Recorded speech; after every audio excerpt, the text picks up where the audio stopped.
narrowing in the top here a little bit so we can put a lid on it.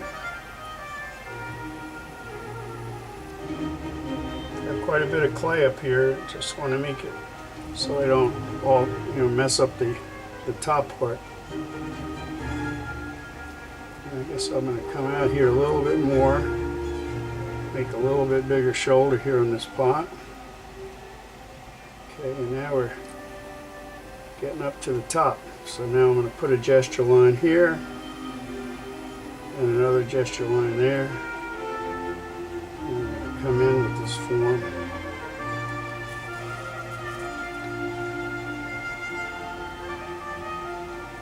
Going down to the bottom of this teapot.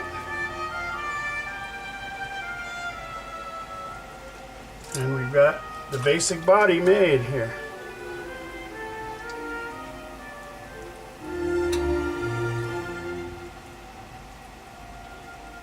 Alright, just working it nice and slow up to this part where the top's going to be. I'm going to redo these gesture lines here.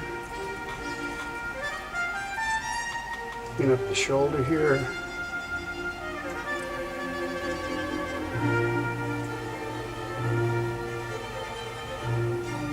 And now what I'm going to do is I'm going to needle cut the top of this off so I have a good straight line to go where my lid's going to go. How come I did that? I'm not supposed to do that, but we need to save this. So, hello. I guess it's been the clay today because I sure have fought it today. And now I'm going to fight it again because for some reason I made a mess here. And I don't know. I don't think I'm going to save this one. Unbelievable, huh? Alright, I'm going to try that one more time. See if I can not gouge the pot as I'm trimming.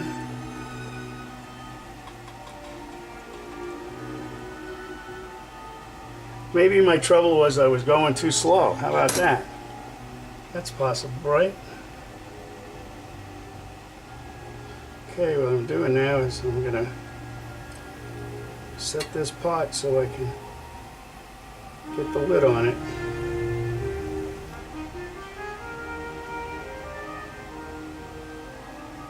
As long as that's all running true here, it's fine.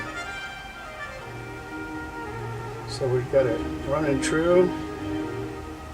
Working on the gestures again. Still see them.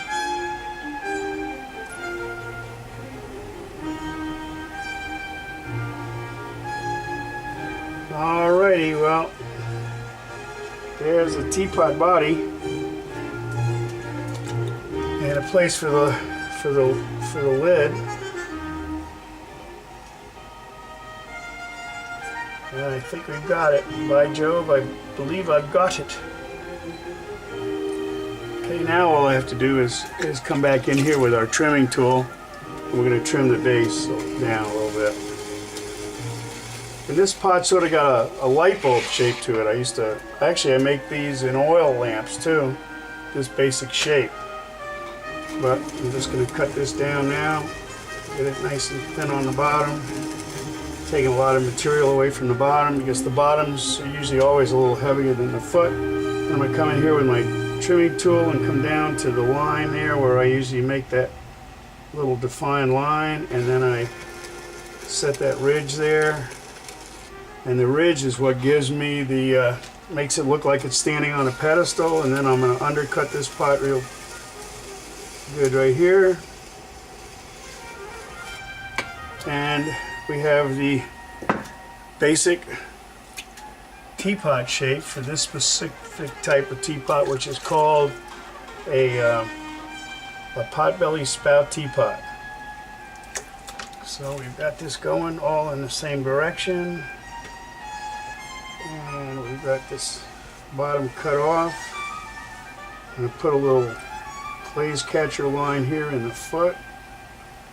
And we'll be ready to take this off and measure it for the lid. I measured to the very middle of the lid, and I moved the pot a few times to make sure it's not elliptical where it won't fit. Alrighty, so that's the basic pot, and I'll be back to throw the spout and the lid, and eventually we'll get to pull a handle. So this is Pit of the Potter in Maggie Valley, and I guess I'm going to continue on. That's the way to do this. So what we do is we're going to come around here, mark this pot on the wheel head, take this form off of here, which is, you can see, sort of a bubble shape. I'm going to set this up here on the rack, out of the way. Good. And then we're going to come back in with our next bat,